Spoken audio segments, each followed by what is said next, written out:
Abriste la puerta y puedo entrar. Hoy vengo a adorar al santo lugar. Abriste la puerta y yo puedo entrar. Hoy vengo a adorar al santo lugar. Abriste la puerta.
Cantan los cielos, tu gloria, Señor.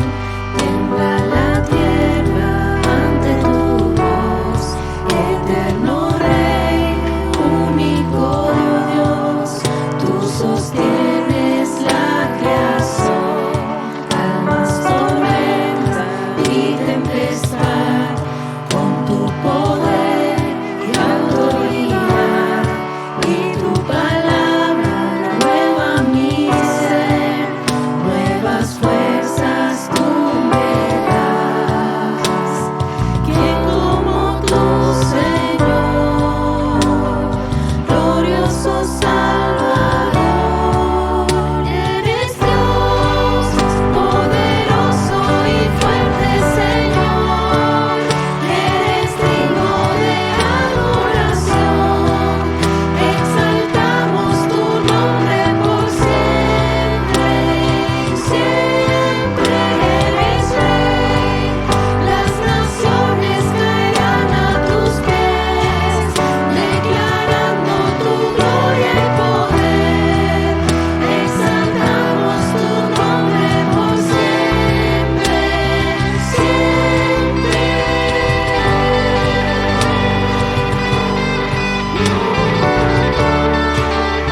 Jesús, el vencedor, para siempre reinarás.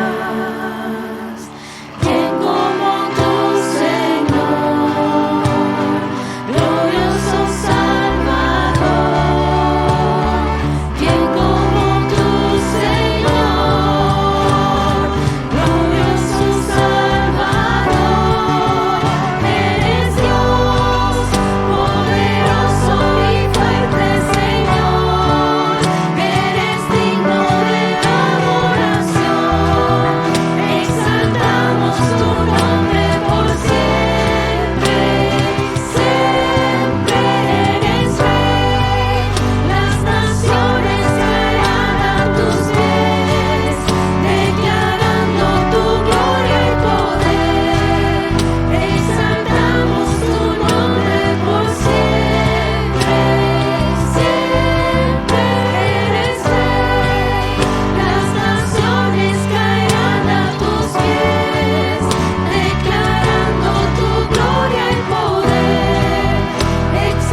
omnipotente Rey de Reyes,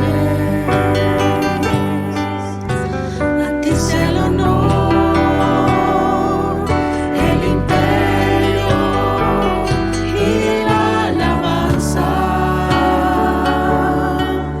desde ahora y para siempre, por los siglos de los siglos.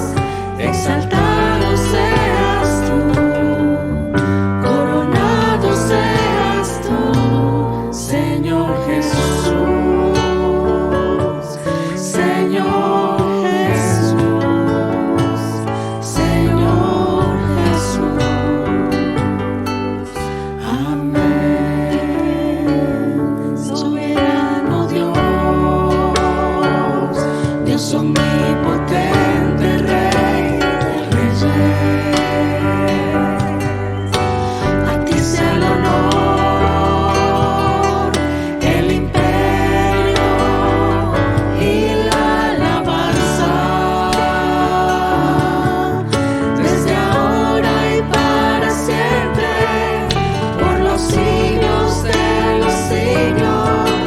Exaltado seas tú, coronado seas tú, Señor Jesús, Señor Jesús, Señor Jesús. Amén.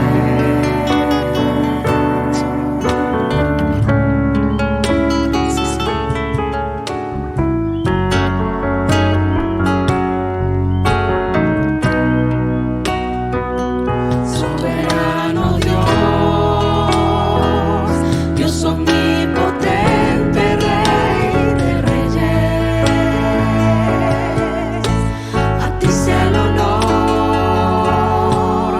el imperio y la alabanza,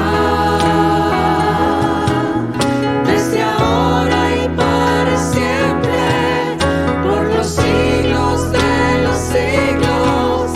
Exaltado seas tú, coronado seas tú, Señor Jesús, Señor Jesús, Señor Jesús. Amén. Soberano Dios, Dios omnipotente, Rey de Reyes, a ti sea el honor, el imperio y la alabanza,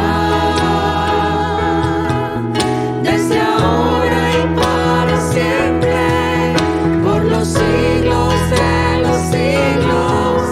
Exaltado seas tú, coronado seas tú, Señor Jesús,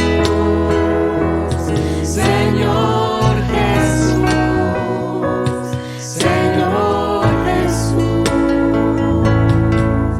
Amén. Desde ahora y para siempre, por los siglos de los siglos. Exaltado seas tú, coronado seas tú, Señor Jesús, Señor Jesús, Señor Jesús.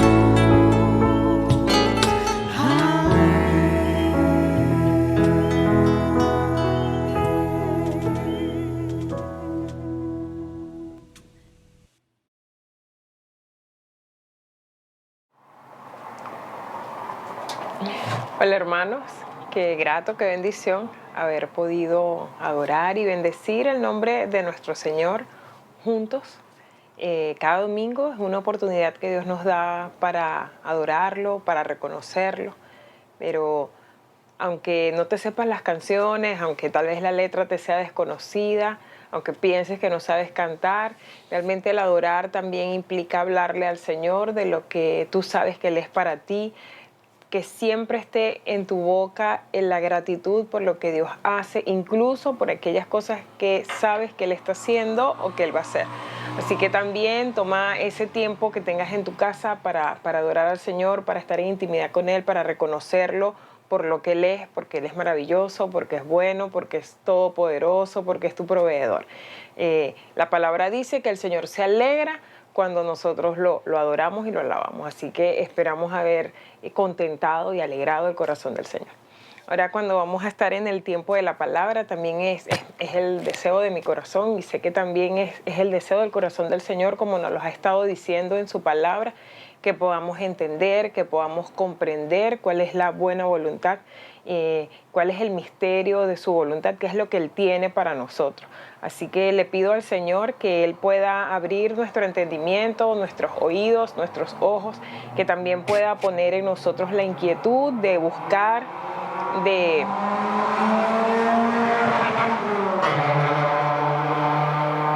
que pueda poner en nosotros la necesidad de creciente, el fervor, el deseo de entender de lo que Él nos está hablando, de meditar, de llevarnos el alimento que podemos recibir cada domingo y poder digerirlo durante la semana junto con el tiempo de estudio de la palabra, y que Él pueda también confirmarnos y hablarnos. Ese es el deseo de mi corazón. Quisiera comenzar diciendo que hoy, precisamente 15 de abril, se cumplen para mí 16 años de que empecé a trabajar en el trabajo que tengo actualmente, dando clases en la universidad.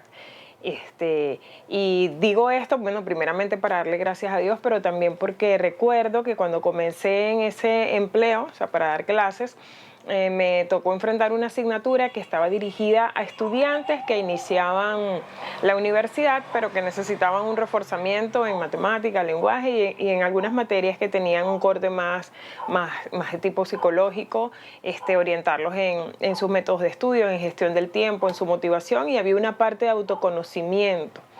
Y en esa asignatura había unas lecturas y unos contenidos que hablaban del propósito. Y una de las cosas que no he podido olvidar, esa fue una de mis primeras clases, y había que hablar desde el propósito, y la lectura decía que el propósito de nuestra vida era ser felices, ¿no? Y además de eso decía que la forma de alcanzar ese propósito era siendo auténticos. O sea, que en la medida que fuéramos auténticos, pues podríamos ser felices, y que esa era la razón de nuestra existencia.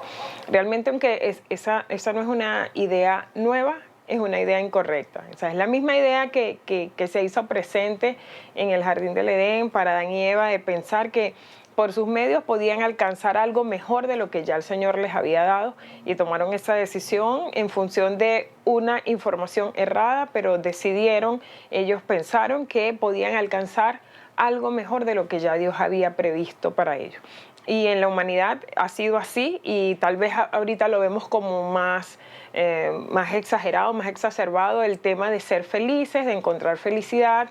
Incluso ha permeado a gran parte de la iglesia cristiana, de pensar que la relación con Dios se basa en pedirle cosas o de acercarse a Él para que Él cumpla unos supuestos sueños que nos van a hacer felices.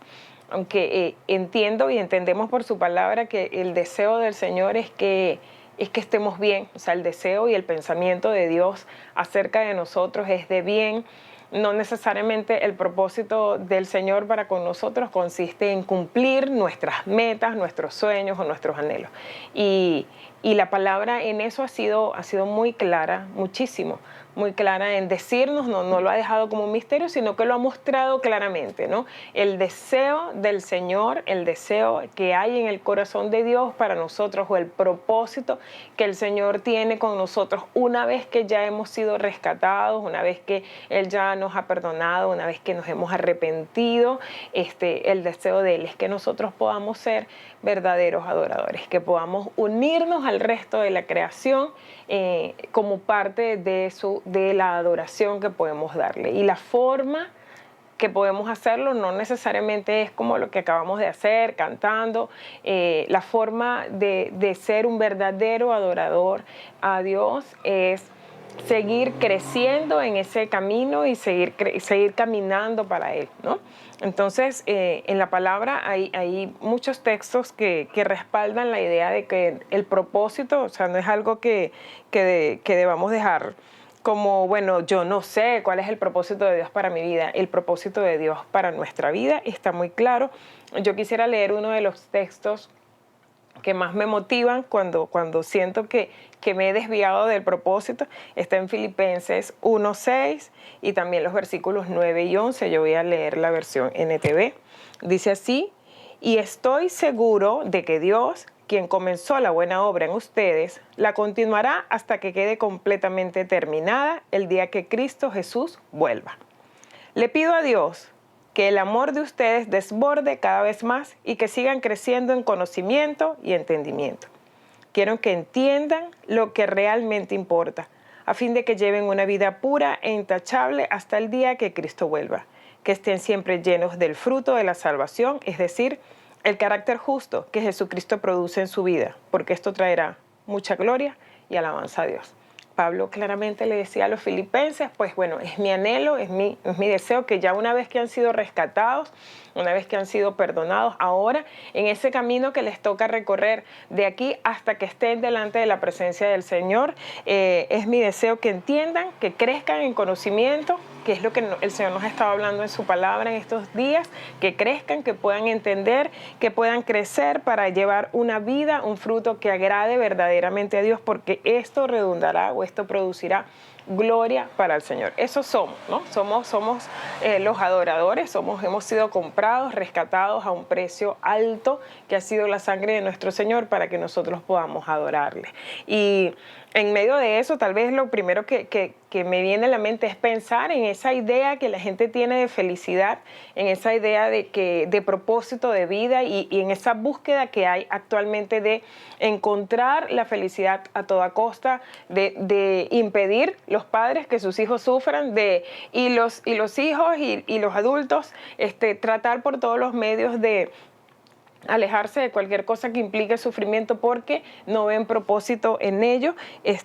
Dios espera también que así como nos creó y nos rescató para que fuéramos parte de sus adoradores junto con la creación, Él también espera que en ese proceso nosotros tomemos decisiones. Nos los habló el domingo, hace unos domingos atrás, cuando Osvaldo predicaba sobre la salvación, y decía claramente que desde un principio Dios puso en nosotros la posibilidad de tomar decisiones. Adán y Eva pues podían decidir de comer, no tenían que comer un solo árbol, no era que había dos árboles, uno que no podían comer y otro que sí, era una multitud de árboles por los cuales ellos podían decidir, o sea, ellos tenían la capacidad de decidir sobre muchísimas cosas, e históricamente nosotros también. O sea, el Señor es un Señor al que le gusta, el que nos ha rescatado, ¿verdad?, para que lo adoremos, y también ha puesto en nosotros esa capacidad para decidir.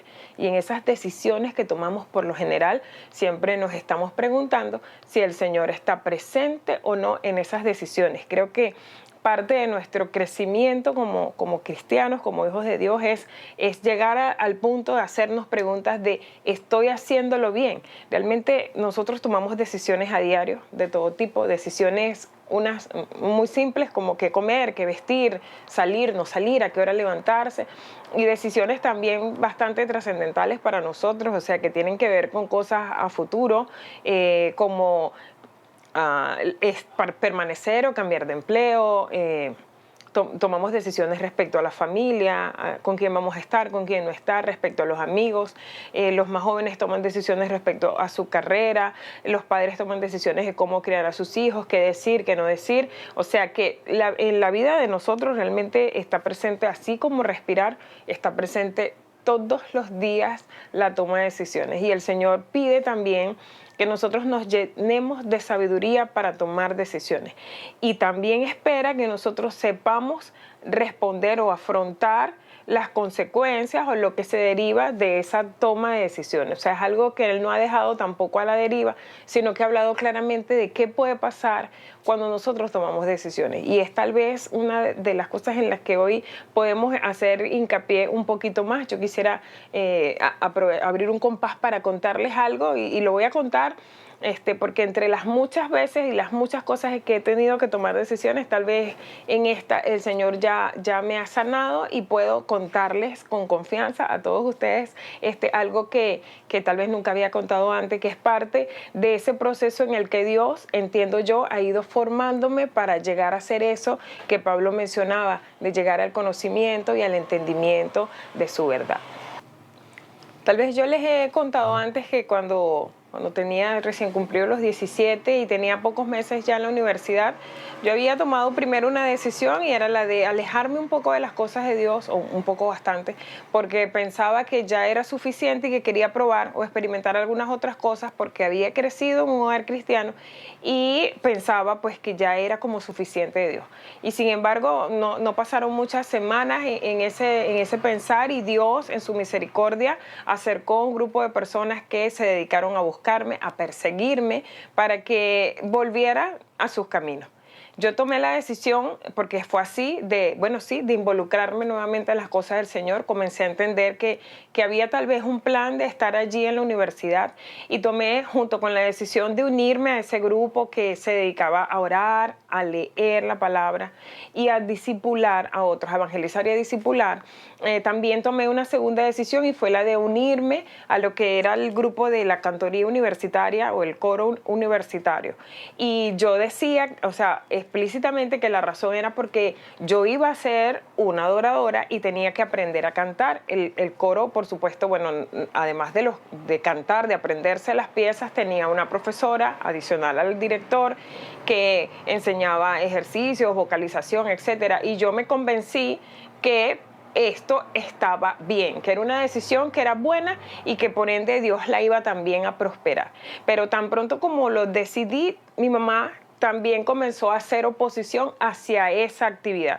Y yo en su momento pensaba que mi mamá estaba haciendo, o se estaba dejando usar realmente por el enemigo, porque estaba interfiriendo con lo que yo entendía era una decisión sabia, era una decisión correcta y era una decisión que iba a traer bendición a mi vida.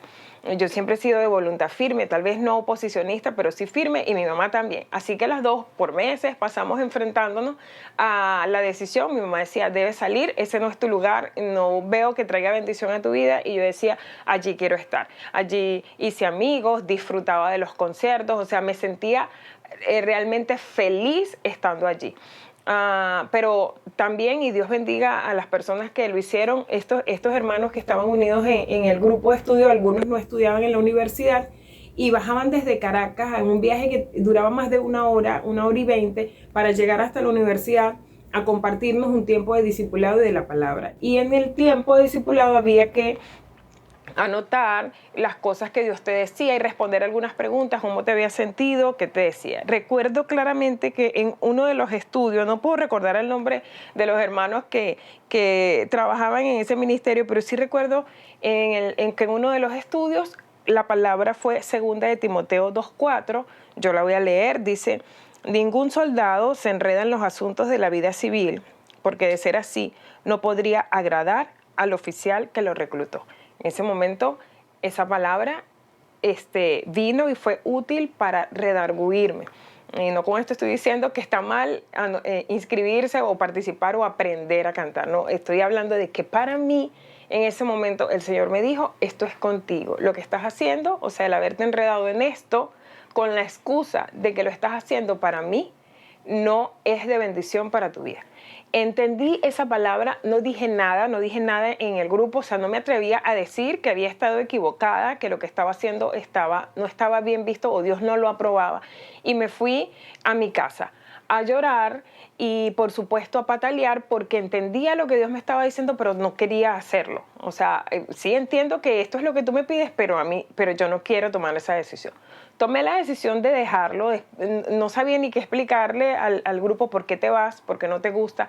La dejé tal vez en uno de los mejores momentos, estábamos cerca de Semana Santa precisamente, y habíamos preparado un concierto de lo que ellos llamaban como música sacra, había música, gospel, había canciones en inglés, en español, en portugués y hasta en latín.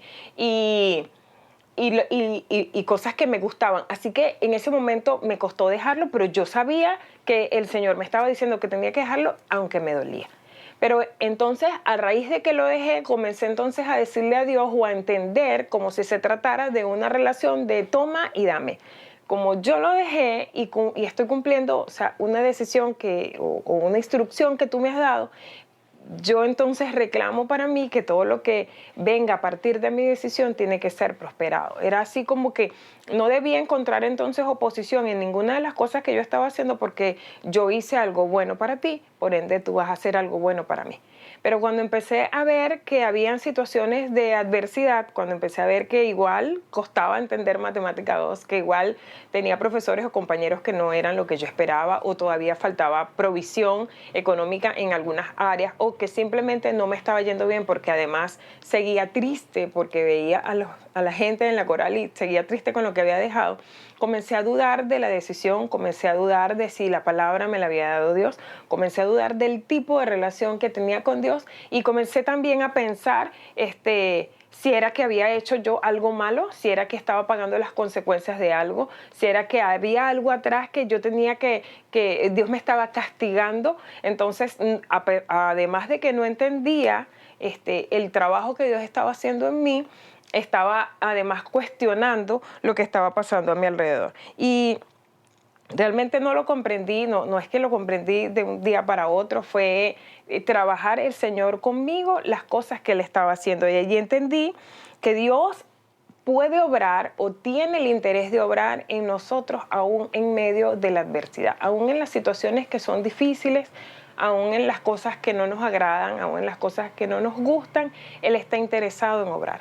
O sea, si desde un principio nos ha rescatado y nos ha redimido para que podamos serle sus verdaderos adoradores, si además de eso también espera que nosotros tomemos decisiones, o sea, nos da la oportunidad, no quiere unos autómatas, sino personas que conscientemente tomen decisiones y decisiones que estén orientadas a adorarle y agradarle, lo menos que nosotros podemos esperar es que Él también está en medio de cada proceso que estamos viviendo. Es como si nosotros quisiéramos pensar que Dios se ocupa de algunos aspectos de nuestra vida, pero no está presente en los demás. O como si yo quisiera pensar que en algún momento se distrajo y se olvidó de mí y de lo que yo estaba viviendo y me dejó a la deriva en lo demás que estaba pasando. Termina ese capítulo de mi vida, ¿no? Tomar decisiones no ha sido fácil, pero las sigo tomando. Me he seguido equivocando en algunas y en otras he entendido que he hecho lo que Dios me ha pedido y también he visto que Dios ha respondido a pesar de que ha pasado un tiempo en ver la respuesta o a pesar de que como consecuencia de la decisión lo primero que he visto no ha sido necesariamente bueno. He visto que los pensamientos que Dios tiene para mí han sido buenos y he entendido lo que Jesús, o por lo menos he llegado a mínimamente comprender lo que Jesús le decía a Pedro cuando le dijo: Satanás te ha pedido para zarandearte, pero yo he pedido que tu fe no falte y que una vez que vuelvas, pues confirmes a tus hermanos. Realmente Jesús no le respondió, no le dijo a Pedro, bueno, él te ha pedido para zarandearlo, pero como yo lo que quiero es hacerte feliz, voy a impedir que cualquiera de esas cosas malas o difíciles vengan a tu vida. Al contrario, él lo que dice es, bueno, yo sé que van a venir, y tal vez él no lo dice allí, pero yo sé que va a venir y como al final yo conozco cuál es el proyecto que tengo contigo, entonces yo lo que he pedido es que tu fe no falte. Entender eso, tal vez cuando no estamos pasando por una situación difícil es fácil, pero cuando estamos en medio de la tormenta y de la adversidad no lo es.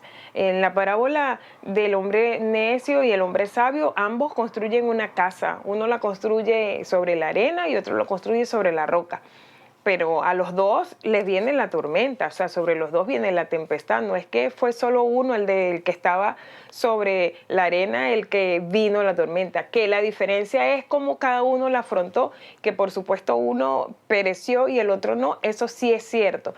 O sea, que la promesa del Señor no es que no vayan a venir situaciones adversas, sino su promesa es que Él va a cuidarnos y va a respaldarnos en medio de esas situaciones adversas, que Él va a poner en nosotros incluso espíritu de poder, de dominio. Él va a traer a nosotros consuelo y que ofreció, como lo dice en los evangelios, un consolador que estuviera con nosotros, que no nos abandonara hasta el fin del mundo, porque lo íbamos a necesitar. O sea, Él se iba, íbamos a necesitar compañía y uno que estuviera con nosotros para redarguirnos, para hacernos comprender, para llevarnos al conocimiento de su verdad. En el conocimiento de su verdad, o sea, o conocer de su verdad, que es Él mismo, ¿no?, manifestado a través de su palabra, está lo que llama la palabra la sabiduría, y está el entender nuestro camino. Porque aunque hemos estado hablando de que el Señor, pues al final quiere que seamos sus adoradores, también entendemos que entre el tiempo en el que nos rescató y el tiempo en el que vamos a estar en su gloria, tenemos una vida que vivir por delante, y tenemos que afrontar situaciones en donde hay que tomar decisiones, en donde hay que avanzar, en donde hay que esperar, en donde hay puertas que se abren, en donde hay otras que se cierran, y nosotros necesitamos entender en eso que el Señor está obrando aún cuando se queda callado, o aún cuando la respuesta que recibimos no es la que esperamos. En la palabra hay muchísimos ejemplos, ¿no?, de personas que así, similar a lo que yo expliqué medianamente, ¿no?, de lo que puede parecernos una tontería, salirse de eso, pero a los 17 años era que se me estaba cayendo el mundo. Así como yo lo viví, también muchos en la palabra han sido referentes de cómo Dios ha ido tratando con ellos y les ha permitido pasar por situaciones y los ha llevado a situaciones en donde ha probado también la fe de ellos. Una de ellas es Esther, la historia de Esther y de Mardoqueo, que a principio de año el Señor nos trajo esa palabra a través de mi hermana Maite, en una palabra que se titulaba algo así como cómo enfrentar o cómo salir de una crisis. Si no la han visto, yo les recomiendo que la vean. Fue aproximadamente hace 2 o 3 meses, pero es una palabra que seguramente los va a bendecir, porque nos habla de cómo en una situación en donde estaba, bueno, precisamente Esther, hubo que tomar decisiones, una situación donde todo marchaba bien, hubo que tomar decisiones para poder ver luego la bendición que el Señor tenía con ella. Vamos a leer voy a explicar brevemente la situación de Esther, tal vez para ponernos en contexto, y y la tarea para cada uno de nosotros es leerla. Son 10 capítulos, o sea, leérselo es como si viéramos un maratón. Son 10 capítulos hermosos en donde se ve reflejado el amor de Dios, la provisión de Dios, el plan de Dios y el propósito de Dios en la vida de unas personas. La palabra dice que hubo un tiempo en el que había un rey llamado Asuero, un rey bastante vanidoso, un rey que le importaba mucho el que dirán. Había hecho una fiesta que duró 180 días y para mostrar simplemente su grandeza. Y luego comenzó una segunda fiesta, y cuando iba por el 7º día, pidió que su reina, que su esposa viniera para mostrarla a todos. Su esposa se negó a venir, y esto primero entristeció al rey, pero luego lo enfureció. Pidió consejo y sus consejeros le dijeron: si tú permites que tu reina haga algo como eso, todas las mujeres ahora del reino también van a desobedecer a sus esposos. O sea, básicamente iba a iniciar un movimiento feminista. Y la decisión del rey fue desechar a la reina por completo y pedir que se eligiera una nueva reina. En ese proceso aparece Esther, una jovencita que había sido huérfana de padre y madre, criada por un familiar que era Mardoqueo, judía, exiliada porque estaba allí debido a que en ese momento, ya años atrás, el pueblo de Israel había sido conquistado y sacado de sus tierras. Ella había conocido acerca de Dios porque su tío, seguramente por lo que vemos después cómo ella actúa, le había hablado, y ella entendía también que Dios podía obrar en medio de ella.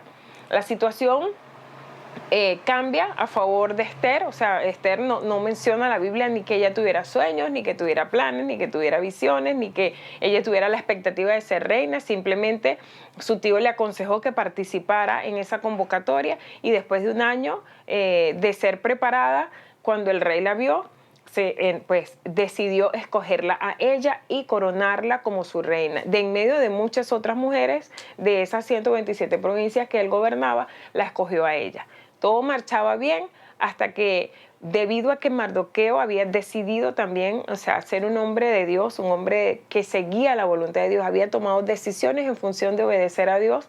Mardoqueo se había negado a inclinarse ante un hombre, ante otro que no fuera Dios, hizo que pues los hombres que estaban alrededor del rey lo convencieran de hacer un decreto que exterminara al pueblo de Israel. Precisamente lo que decían era, esta gente no sigue las leyes, adoran a un Dios, no son unos súbditos realmente que te sirvan. Entonces el rey, dejándose influenciar por estos consejeros, decide lanzar un decreto y al término de aproximadamente un año había una orden de matar, exterminar a los judíos, jóvenes, adultos, hombres, mujeres, niños, y de despojarlos de sus posesiones. Apenas se enteró Mardoqueo y se enteró el resto de los judíos, pues su corazón se llenó de angustia, se llenó de desilusión, se llenó de tristeza, de profunda tristeza, porque se había decretado la muerte.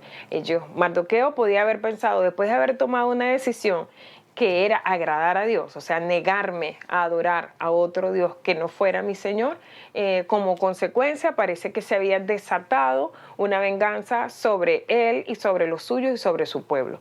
Mardoqueo de inmediato hace llegar la información a Esther, que no lo sabía, y la primera respuesta de Esther, como bien lo dijo Maite en su momento, fue basada en la lógica, en el sentido común. Su primera decisión fue: todo el mundo sabe que al rey no se le puede ir si no lo llama. Así como no te puedes negar a presentarte ante el rey, porque pasaría lo mismo que con la reina, tampoco puedes ir ante el rey si él no te ha llamado, porque él te puede matar. O sea, lo que ella está diciendo es: en mi decisión no voy a poner en riesgo mi vida. Pero la respuesta de Mardoqueo es tal vez lo que más me llama la atención, porque Dios lo usa a él en ese momento para hacerle ver a ella que la vida de ella estaba más allá de lo que ella estaba viendo, ¿no? Y dice en Esther capítulo 4, versículos 13 y 14, Mardoqueo le envió la siguiente respuesta a Esther: no te creas que por estar en el palacio escaparás cuando todos los demás judíos sean asesinados. Si te quedas callada en un momento como este, el alivio y la liberación para los judíos surgirán de algún otro lado, pero tú y tus parientes morirán. ¿Quién sabe si no llegaste a ser reina precisamente para un momento como este? Lo más maravilloso de las palabras de Mardoqueo es que él no sabe realmente, no está afirmando que ese sea el propósito. Sabe que ella tiene que buscarlo, es ella la que tiene que saber y conocer cuál es el propósito que Dios tiene con ella, pero sí le advierte que él sabe quién es Dios, que Dios puede manifestarse para salvar al pueblo, o sea, que no va a dejar caer al pueblo y que va a venir la salvación de otra parte, pero le advierte que si en ella está tomar una decisión y está tomando la decisión que no es, la decisión que se sale del plan de Dios, ella y su familia, o sea, su linaje perecerá. Estas palabras de Mardoqueo, bueno, son las palabras que tal vez toda la Biblia nos habla a nosotros y nos advierte. O sea, hay un plan y hay un propósito, sí, el que le adoremos. Y en medio de ese plan y ese propósito nosotros tomamos decisiones todos los días. Y si tomamos una decisión que no está conforme a lo que Dios tiene, es similar a cuando vamos manejando y está el GPS y te dice, te faltan 2 minutos para llegar, pero tú te desvías del camino y luego te dice, recalculando, y te dice, ahora te faltan 15. Oye, ¿por qué faltaban 2 nada más? Pero solamente el hecho de haber tomado la decisión incorrecta hace que el proceso se haga más lento y a veces también más engorroso. De inmediato, pues la advertencia de Mardoqueo la hace reconsiderar. ¿Será que para esto he llegado? O sea, vivir en orfandad, que no fue fácil, ser exiliada, que tampoco fue fácil, pertenecer a un pueblo que no es el mío, someterme a las normas de selección de una reina y vivir con un rey como este, porque, bueno, vamos a estar claros, es un rey arbitrario, vanidoso, y vivir con un rey como este es esto, o sea, haber pasado por toda esta situación que a lo mejor no entendía y que no había unido los hilos, será para que yo cumpla un propósito mayor como este. Hay otro ejemplo similar que tal vez se hace el mismo cuestionamiento, y es José. José vivió una infancia terrible en el Génesis porque sus hermanos decidieron venderlo aun cuando ya había un propósito para él, que era que el sol, la luna y las estrellas se iban a adorar y le iban a rendir tributo. Y él, a pesar de todo eso, al final de su camino, después de haber visto a sus hermanos, de que sus hermanos le reconocieran, le dice, no te preocupes de que ustedes me hayan vendido. Realmente ahora entiendo que Dios tenía un propósito conmigo. No lo vio en todo ese proceso que estaba viendo, pero Dios sí lo sabía. Del mismo modo, Esther cambia su decisión. Y en este mismo capítulo 4, versículos 15 y 17, ella le da la respuesta. Dice, ve y reúne a todos los judíos que están en Susa y hagan ayuno por mí. No coman ni beban durante 3 días, ni de noche ni de día. Mis doncellas y yo haremos lo mismo. Entonces, aunque es contra la ley, entraré a ver al rey. Si tengo que morir, moriré. Así que Mardoqueo se puso en marcha e hizo todo tal como Esther le había ordenado. Esther entendió que incluso su vida no tenía valor si ella no podía cumplir o no llegaba a cumplir el propósito para el cual Dios la había llamado. Pidió lo más importante que uno debe hacer ante una decisión, pidió el respaldo en oración. Precisamente porque lo más probable es que sabía que los dardos de fuego del maligno, como lo dice Efesios, podían tratar de apagar su fe.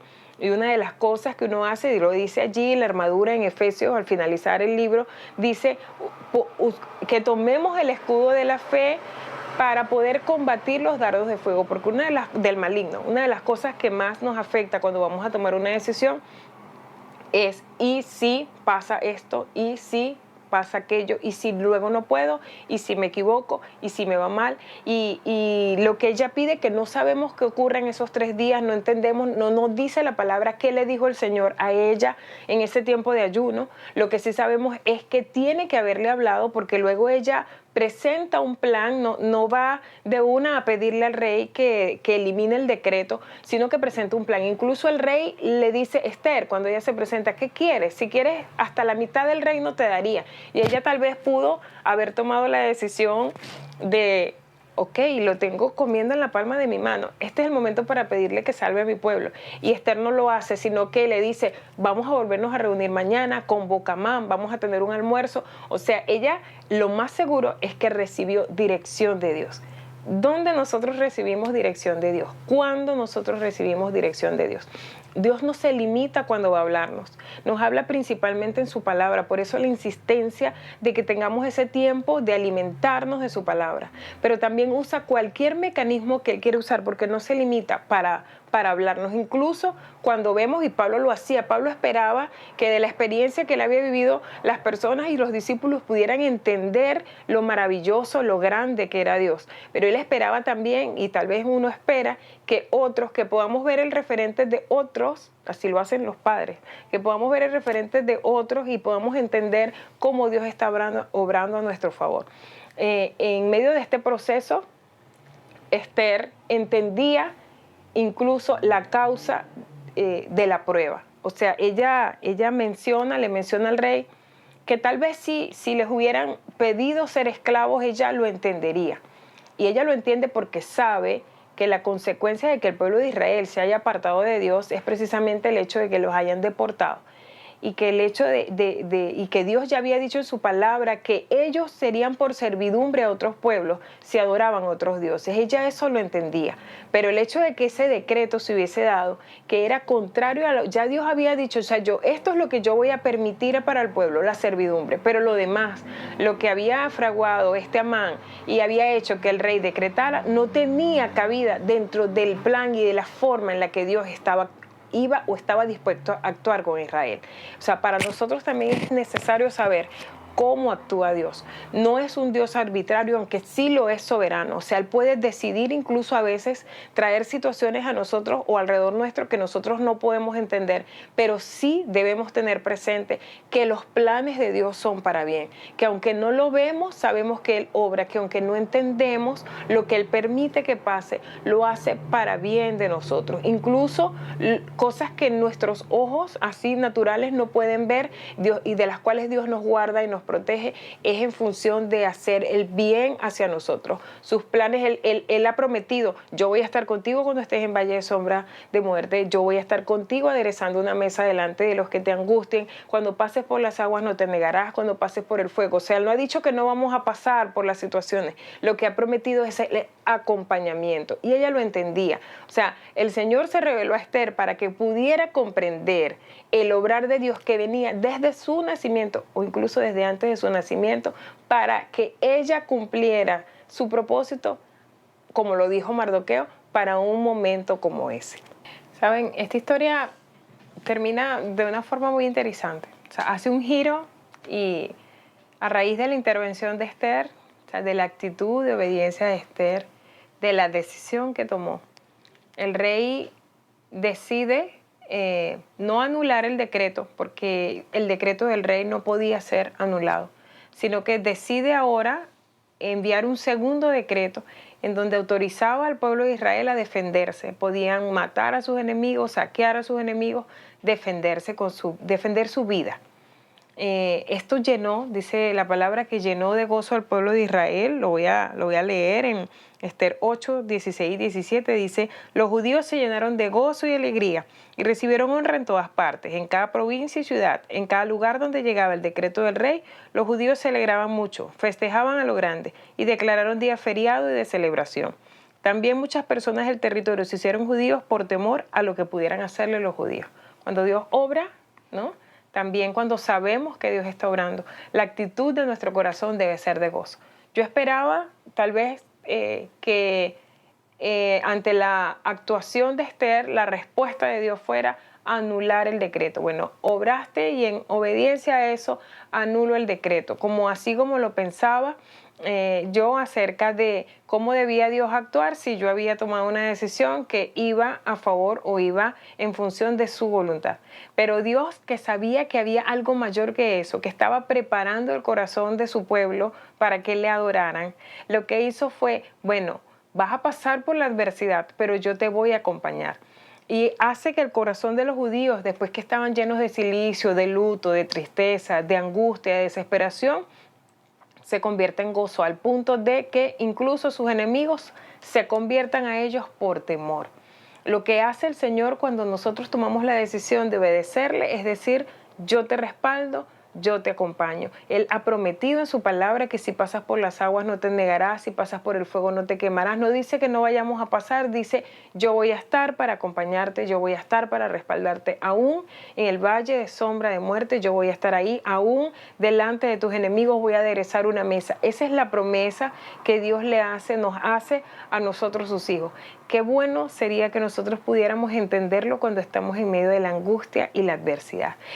Para mí es necesario, para mí todos los días, llenarme de fe y de entender que en medio de las situaciones difíciles o adversas por las que estoy pasando, primero, no necesariamente son producto de una desobediencia, ni sentir que estoy mal, ni que Dios se haya olvidado de mí, sino al contrario, entender que Dios tiene un plan conmigo y en ese proyecto que ya ha trazado conmigo y que está trabajando en hacerme cada vez más obediente y cada vez más instrumento de su gloria, Él necesita pasarme por los procesos por los cuales yo estoy pasando. Es mi deseo que todos nosotros podamos entender que las situaciones que vienen a nuestra vida no necesariamente son producto de una desobediencia. Si es que hemos desobedecido, es importante que busquemos a nuestro abogado, que es Jesucristo, y vayamos al Padre para pedir perdón, para arrepentirnos.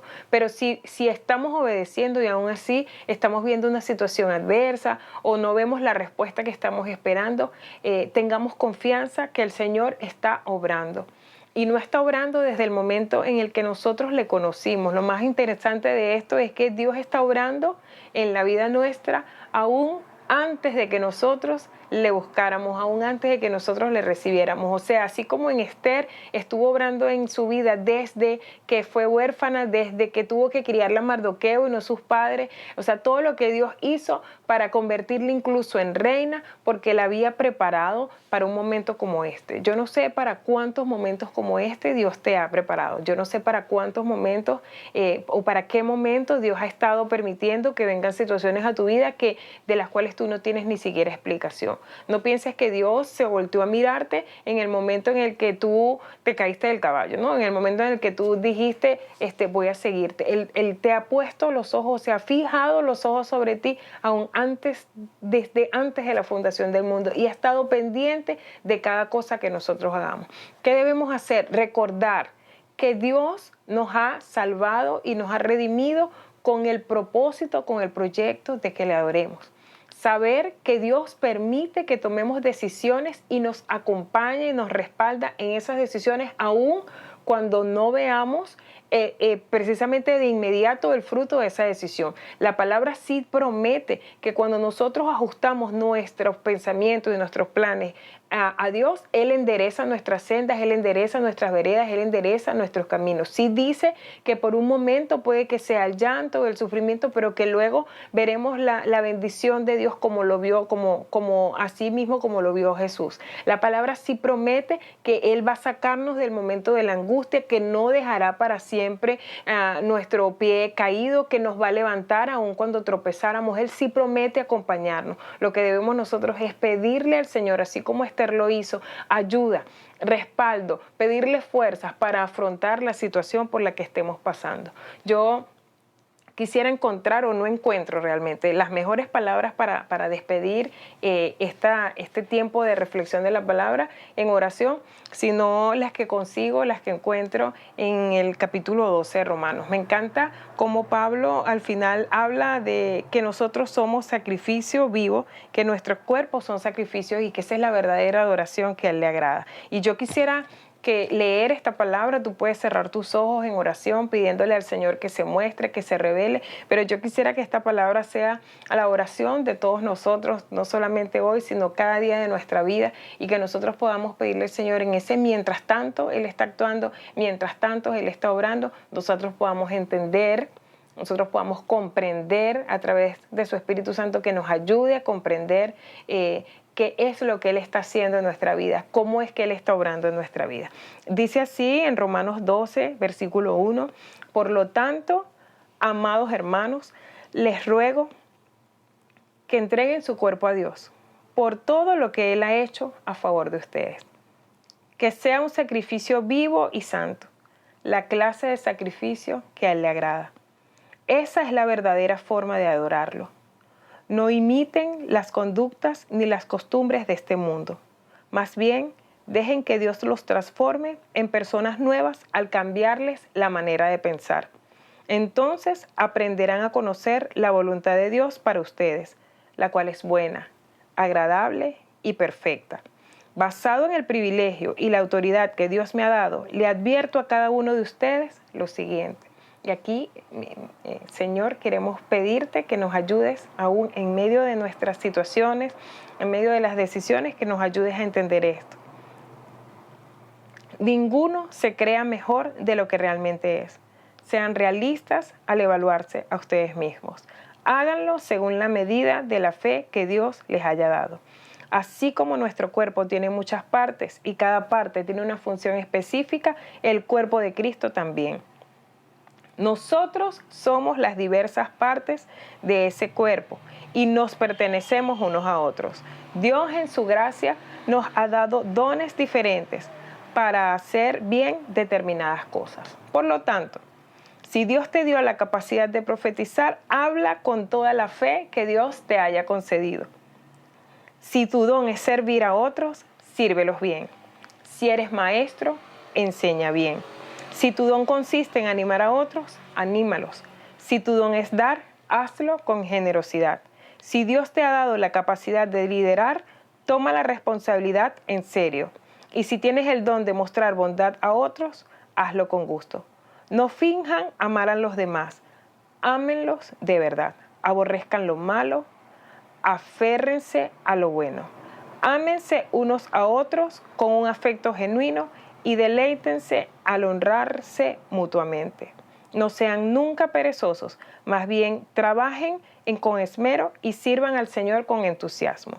Alégrense por la esperanza segura que tenemos. Señor, te pedimos que nos ayudes a alegrarnos por la esperanza segura que tenemos, por la confianza que tenemos de que cada cosa que has permitido en nuestra vida ha sido para nuestro bien. Que cada cosa, Señor, en la que tú estás obrando ahora en nuestra vida es con el propósito de que nosotros crezcamos. Que podamos decir, Señor, como Pablo lo dijo en un momento, no es que pretendamos haber alcanzado ya el completo conocimiento de tu verdad, sino que nos olvidamos del pasado y ponemos nuestra mirada en lo que está delante. Ayúdanos mientras esperamos, ayúdanos mientras entendemos a servirte. Ayúdanos a crecer, Señor, y a poner en ejercicio los dones que tú nos has dado. Ayúdanos, Señor, a tomar decisiones conforme a tu voluntad, pero ayúdanos, Señor, a tomar decisiones, sobre todo entendiendo que nosotros somos instrumentos tuyos de adoración. Bendice nuestra vida, ayúdanos a meditar en esta palabra, trae a nosotros consuelo, como lo dijiste en la palabra el domingo pasado. Ayuda, Señor, a aquellos que somos menesterosos, que estamos deseando justicia, restauración, que estamos clamando por una redención, por una intervención tuya especial. Ayúdanos a entender esta palabra y a comprender que de la misma forma que obraste en Esther, en Mardoqueo y en todo el pueblo de Israel, tú también estás obrando en medio de las situaciones difíciles para obrar a favor nuestro. Te alabamos, te bendecimos. Ahora queremos adorar el nombre de nuestro Señor, queremos reconocer quién es nuestro Dios, queremos bendecir a nuestro Padre y decirle gracias, Señor, por hacernos parte de ese grupo de adoradores que se unen con el resto de la creación para adorarte en espíritu y en verdad. Que el Señor los bendiga, que bendiga su semana y que podamos meditar y reflexionar en esta palabra. Amén.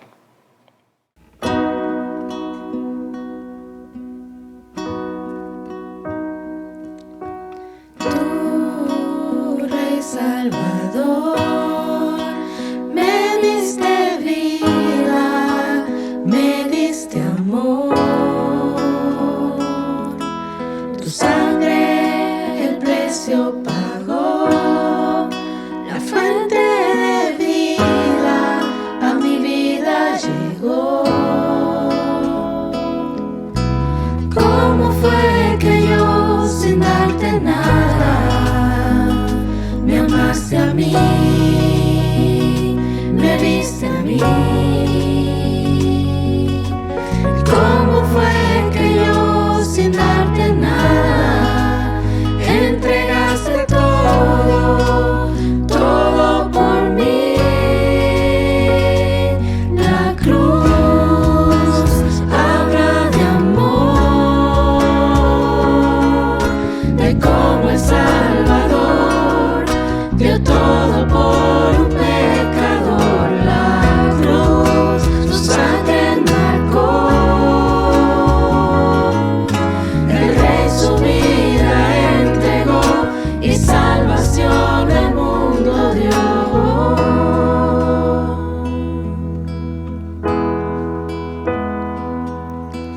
Tu Rey, Señor, no soy esclavo, por ti libre soy.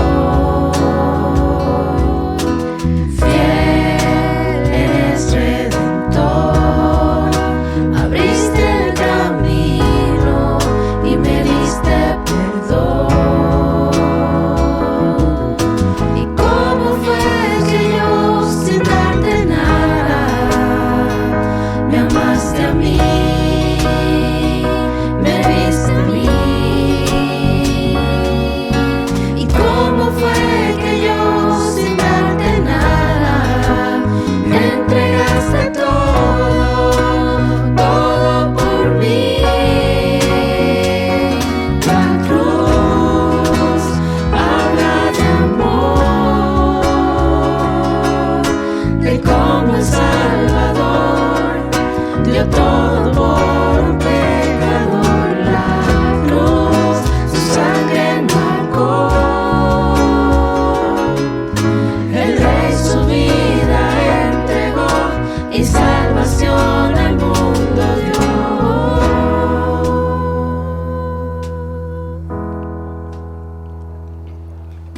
Abriste la puerta y puedo entrar.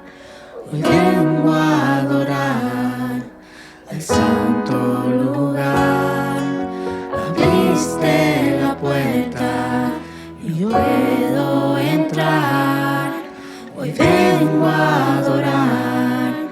The sun